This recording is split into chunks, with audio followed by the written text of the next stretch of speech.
Bonjour à toutes, voici la correction de l'exercice sur le sens de variation des fonctions que nous avons traité la semaine dernière en classe.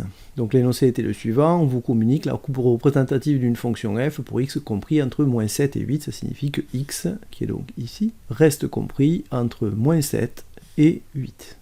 Le reste ne nous intéressant pas. Première question, quelle est l'image de 5 par la fonction f? Alors on se rappellera que les images sont ici et que les antécédents sont ici. Et donc si je demande quelle est l'image de 5, ça veut dire que 5 c'est l'antécédent. On me donne l'antécédent, on me demande de trouver l'image. Donc je vais aller chercher 5 sur l'axe des antécédents, l'axe des abscisses. Je vais chercher ma courbe et je vais voir ici que ça correspond à 3. Donc l'image de 5 c'est 3. On a bien lu 3 sur l'axe des images. Compléter f de 2 égale, on voit qu'ici 2 dans la notation f de x. 2 est à la place de x, donc 2 est une valeur de x, donc c'est un antécédent. Et donc pour trouver f de 2, en fait ça revient à trouver l'image de 2, c'est la même question que la précédente posée différemment. On va chercher la courbe et on obtient moins 4. On va maintenant inverser la logique, quel est l'antécédent de moins 4? Si on cherche l'antécédent de moins 4, c'est que moins 4 est une image. Donc je vais mettre moins 4 en image, je vais ici, je trouve moins 4, je vais chercher ma courbe et je retrouve ici 2.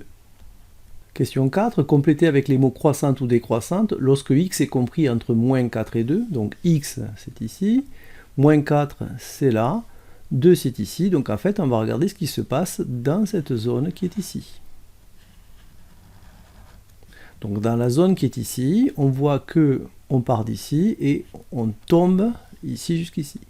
Donc en fait, sur cet intervalle de x, la fonction est décroissante. Question suivante, lorsque x est compris entre 2 et 5, donc x compris entre 2 et 5, en fait c'est de là jusque là pour x, donc de là ici jusque là, c'est la zone qui est ici, et dans la zone qui est ici, on voit que la fonction, elle monte.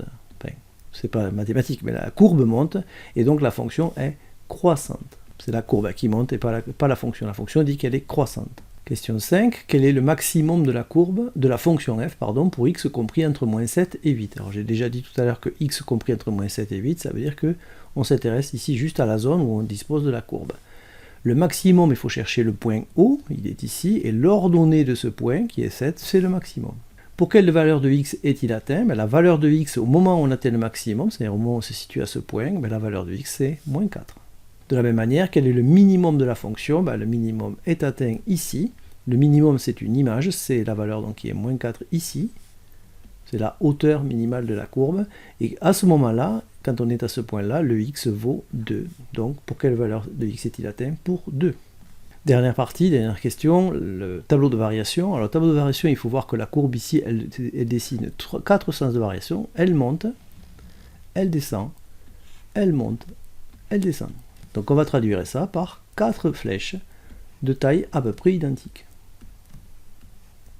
Voilà pour les variations. Bon, vous ferez ça avec une règle, chez vous elles seront droites, mais là avec l'outil que j'utilise, c'est compliqué de tracer des traits droits. Alors on voit qu'ici, aux extrémités des moments où ça monte ou ça descend, on a des points. Donc en fait, les coordonnées de ces points vont être reportées dans le tableau. Il est évident que nous lirons ici les valeurs de x, que nous reporterons sur cette ligne, puisque c'est la liste des x, et que les ordonnées des points se mettront ici. Commençons par le premier point, son abscisse est moins 7, on va donc reporter moins 7 ici, au début de la flèche qui monte, pour dire que ça va monter. L'ordonnée de ce point à ce moment-là est 3. On se déplace ici, on est au point suivant, le point suivant c'est le point O, celui qui est à l'extrémité de cette flèche montante ici. L'ordonnée de ce point est 7 et son abscisse est moins 4. On va reporter moins 4 son abscisse ici sur la ligne des abscisses, et l'ordonnée 7, on va la mettre ici pour montrer que la courbe a atteint la hauteur 7. On a ensuite cette flèche descendante, c'est celle-ci, et le point ici, les informations du point, ce sont les informations de ce point. Donc l'abscisse est 2, et l'ordonnée est moins 4. Ici, cette flèche correspond à cette montée qui se termine en ce point, dont l'abscisse est 5, et l'ordonnée est 3. Dernière flèche, se termine quand x vaut 8, l'abscisse, et l'ordonnée vaut ici 1. Voilà, c'est tout pour cet exercice.